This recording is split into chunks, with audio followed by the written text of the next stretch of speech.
नमस्कार, जय हिंद दोस्तों। स्वागत है आपका आपके अपने YouTube चैनल पर। मैं अभिषेक प्रताप सिंह आपको आज पढ़ाऊंगा उत्तर प्रदेश की जनजातियां थारू, गोंड, बुक्सा। इसी तरीके से कई जनजातियां हैं जो यूपी में रहती हैं। इन सब के बारे में डिटेल में आपको पूरी जानकारी दूंगा और यहाँ से जो भी आपका परीक्षा में प्रश्न बनेगा वो कभी भी गलत नहीं होगा। फिर चाहे आपका यूपी SSSC पेट का एग्जाम हो, जूनियर असिस्टेंट का एग्जाम हो, यूपी पुलिस का एग्जाम हो, यूपी RO का एग्जाम हो या यूपी PCS का एग्जाम हो, इन सभी में उत्तर प्रदेश की जनजातियों से जुड़े हुए प्रश्न पूछे जाने की संभावना है। तो ये सारे टॉपिक आपको आज कंप्लीट करवा दिए जाएंगे जो यूपी की जनजातियों से जुड़े हुए हैं। तो वीडियो को लाइक कर लीजिएगा, चैनल पर नया है चैनल को सब्सक्राइब कर लीजिएगा। चलिए शुरू करते हैं आज का ये टॉपिक। तो सबसे पहले बात करते हैं जनगणना 2011 के अनुसार यूपी में जनजातियों की संख्या। यूपी की कुल आबादी में अनुसूचित जनजाति ST आबादी का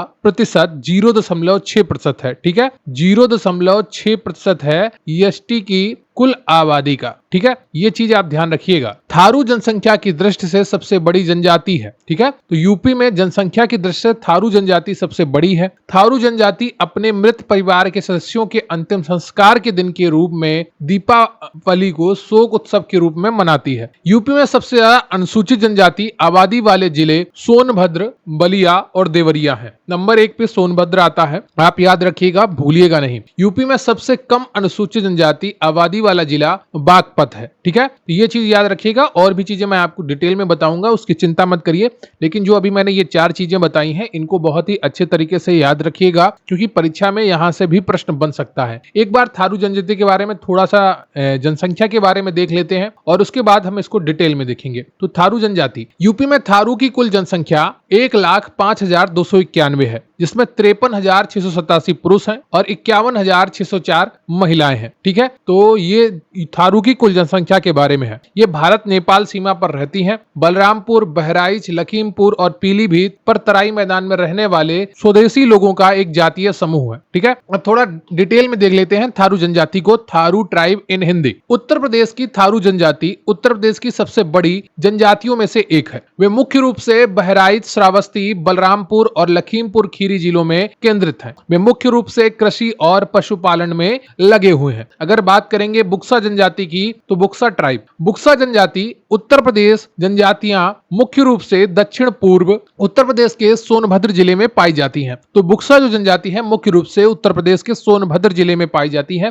जो सोनभद्र आपका जिला है वो 4 राज्यों से सीमा बनाता है। वो 4 राज्य कौन से हैं कमेंट करके अवश्य बताइएगा, मुझे आपके कमेंट्स का इंतजार रहेगा। वे लोहे के काम में अपने कौशल के लिए जाने जाते हैं और पारंपरिक रूप से लोहे के औजारों और औजारों के उत्पादन में शामिल है। ठीक है, अगली जो जनजाति है वो है गोंड जनजाति, गोंड ट्राइब। ये भी इंपॉर्टेंट है, यहां से भी परीक्षा में प्रश्न बनते हैं। गोंड जनजाति भारत की सबसे बड़ी जनजातियों में से एक है और उत्तर प्रदेश सहित कई राज्यों में पाई जाती है। उत्तर प्रदेश में वे मुख्य रूप से मिर्जापुर, सोनभद्र और चंदौली जिलों में पाए जाते हैं। वे मुख्य रूप से कृषि और वन आधारित आजीविका में लगे हुए हैं। अब बात करेंगे कोल जनजाति की, कोल ट्राइब। ठीक है, कोल जनजाति उत्तर प्रदेश की प्रसिद्ध जनजातियों में से एक है और मुख्य रूप से पूर्वी उत्तर प्रदेश के बलरामपुर, गोंडा, बस्ती और सिद्धार्थनगर जिलों में पाई जाती है। वे टोकरी बुनाई में अपने कौशल के लिए जाने जाते हैं और पारंपरिक रूप से बांस और बेंत की टोकरियों के उत्पादन में शामिल है। ठीक है, अगली जो जनजाति है वो खरवार जनजाति, खरवार ट्राइब। खरवार जनजाति मुख्य रूप से दक्षिण पूर्वी उत्तर प्रदेश के मिर्जापुर, सोनभद्र और चंदौली जिलों में पाई जाती है। यूपी की ये जनजातियां मुख्य रूप से कृषि और वन आधारित आजीविका में लगी हुई हैं। जो मुख्यतः आपको इनको याद रखना है कौन कौन से जिलों में पाई जाती हैं और यूपी के कौन कौन से जिलों में जनजातियां पाई जाती हैं, ये चीजें आपको जरूर ध्यान रखनी है। अगली जो जनजाति है वो है बैगा जनजाति, बैगा ट्राइब। बैगा जनजाति मुख्य रूप से दक्षिण पूर्वी उत्तर प्रदेश के सोनभद्र जिले में पाई जाती है। ठीक है, तो सोनभद्र जिला जो है वो जनजाति बहुल जिला है। ये वे हर्बल दवाओं के अपने पारंपरिक ज्ञान के लिए जाने जाते हैं और वन आधारित आजीविका में कुशल हैं। तो बैगा जनजाति के जो लोग हैं वो हर्बल दवाओं के अपने पारंपरिक ज्ञान के लिए जाने जाते हैं और वन आधारित आजीविका में कुशल है। ठीक है,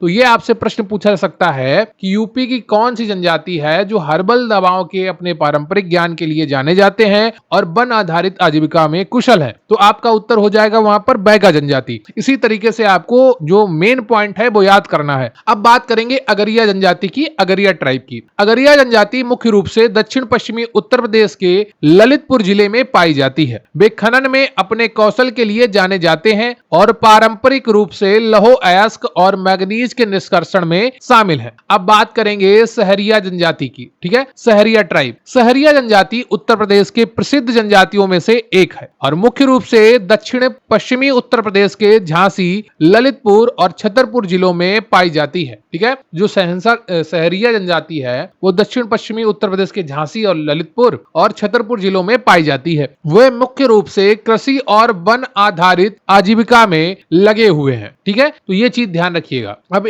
थोड़ा शॉर्ट में पढ़ लेते हैं ताकि आपका जनजातियों का एक बार रिवीजन हो जाए और फिर थोड़ा कुछ जनजातियों को डिटेल में पढ़ेंगे। उससे जनजाति आपका टॉपिक पूरा कंप्लीट हो जाएगा। यहां से बाहर कोई भी प्रश्न नहीं जाएगा, ये आप यकीन मानकर चलिए। ठीक है, अगर आप खुद पर भरोसा करेंगे तो निश्चित रूप से आपका सिलेक्शन होगा, उसको कोई भी नहीं रोक पाएगा। यूपी की अनुसूचित जनजाति जिले जहां वे पाए जाते हैं। बात करें अगर थारू की तो बहराइच, बलरामपुर, गोंडा, लखीमपुर खीरी, पीलीभीत, शाहजहांपुर, श्रावस्ती, सीतापुर। ठीक है, थारू जनजाति कहां कहां पाई जाती है? बहराइच, बलरामपुर, गोंडा, लखीमपुर खीरी, पीलीभीत, शाहजहांपुर, श्रावस्ती और सीतापुर। अगर भोटिया की बात करें तो पिथौरागढ़, चंपावत, अल्मोड़ा, नैनीताल, टिहरी, गढ़वाल। ठीक है, ये वहां पर पाई जाती हैं। काफी इनका हिस्सा उत्तराखंड में आता है भोटिया का। राजी की बात करें तो चंपावत और पिथौरागढ़। बुक्सा की बात करें तो पौड़ी, गढ़वाल, उत्तरकाशी। ठीक है, तो ये आपकी उत्तराखंड में भी पाई जाती हैं। जौनसारी, देहरादून,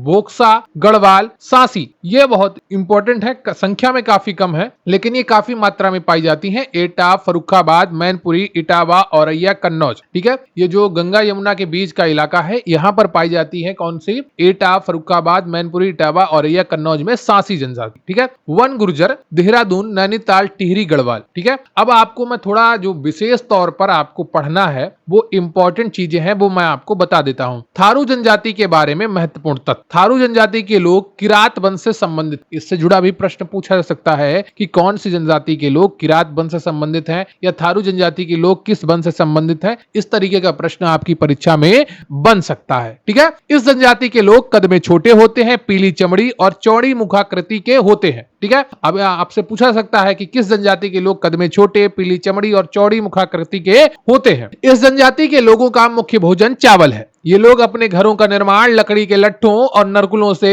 करते हैं। ये लोग अभी भी संयुक्त परिवारों में रहते हैं। सबसे आश्चर्य वाली बात यह है कि ये लोग दीपावली को शोक पर्व के रूप में मनाते हैं। अब आपसे परीक्षा में कई बार प्रश्न पूछा जा चुका है कि कौन सी जनजाति के लोग दीपावली को शोक पर्व के रूप में मनाते हैं। कई बार यह प्रश्न पूछा जा चुका है कि दीपावली को शोक के पर्व के रूप में मनाने वाली जनजाति का नाम क्या है। प्रश्न की भाषा बदलेगी लेकिन प्रश्न वही रहेगा। ठीक है, इस जनजाति में बदला विवाह प्रथा प्रचलित है। ठीक है, अब बात करेंगे जौनसारी जनजाति के बारे में। यह जनजाति मुख्य रूप से उत्तराखंड में पाई जाती है। ठीक है, लेकिन उत्तर प्रदेश के पुरोला क्षेत्र में यह जनजाति पाई जाती है। जौनसारी जनजाति को खस जाति का वंशज माना जाता है। खस लोग सामान्यतः लंबे, सुंदर, गोरे चिट्टे, गुलाबी और पीले होते हैं। उनका सिर लंबा, नाक तीखी और लंबी पतली ललाट वाले खड़ा। ठीक है, आंखें धुंधली, नीले, वाल घुंघराले, छींटों वाले तथा अन्य विशेषताओं वाले सुंदर ढंग से संवारे गए होते हैं। इस जनजाति की स्त्रियां तुलनात्मक दृष्टि से लंबी, छरहरी काया वाली और आकर्षक होती हैं।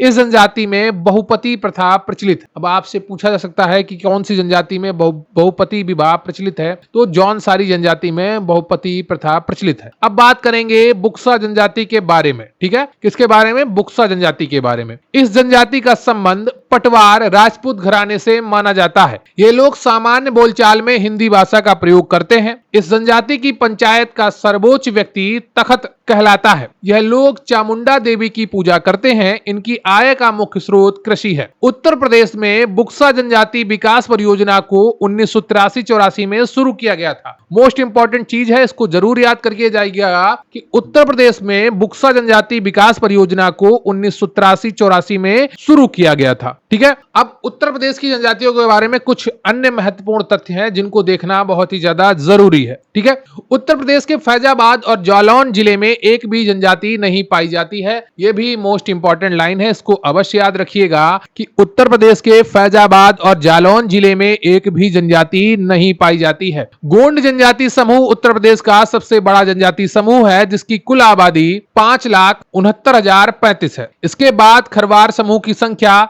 1,60,676 है और तीसरा सबसे बड़ा समूह है थारू जनजाति की, जिसकी कुल संख्या है, थारू जनजाति की कुल जनसंख्या है 1,05,291। ठीक है, आपको थोड़ा डाटा मिसमैच दिख सकता है कि ऊपर मैंने आपको जो यहाँ पर थारू का डेटा बताया था। ठीक है, यूपी में थारू की कुल जनसंख्या 1,00,000 सही तो है, मिसमैच नहीं है, 5,291 है और यहाँ पर भी आपको वही डेटा देखने को मिलेगा। ठीक है, तो कोई भी मिसमैच नहीं है। 1,05,291 थारू की कुल जनसंख्या है, 1,60,676 खरवार की जनसंख्या है और सबसे बड़ा जो जनजाति समूह है उत्तर प्रदेश में वो गोंड जनजाति समूह है, जिसकी कुल जनसंख्या 5,69,035 है। ठीक है, तो ये चीज आप ध्यान रखिएगा। और इसमें एक चीज और बहुत ही महत्वपूर्ण है जिसे आप भूल नहीं सकते हैं। उत्तर प्रदेश में थारू विकास परियोजना 2 अक्टूबर 1980 को शुरू की गई थी। ठीक है, उत्तर प्रदेश में थारू विकास परियोजना 2 अक्टूबर 1980 को शुरू की गई थी और बुक्सा जनजाति विकास परियोजना 1983-84 को शुरू की गई थी। ये चीज आप ध्यान रखिएगा। सबसे बड़ी जनजाति यूपी में गोंड है जनसंख्या के हिसाब से, उसके बाद खरवार आती है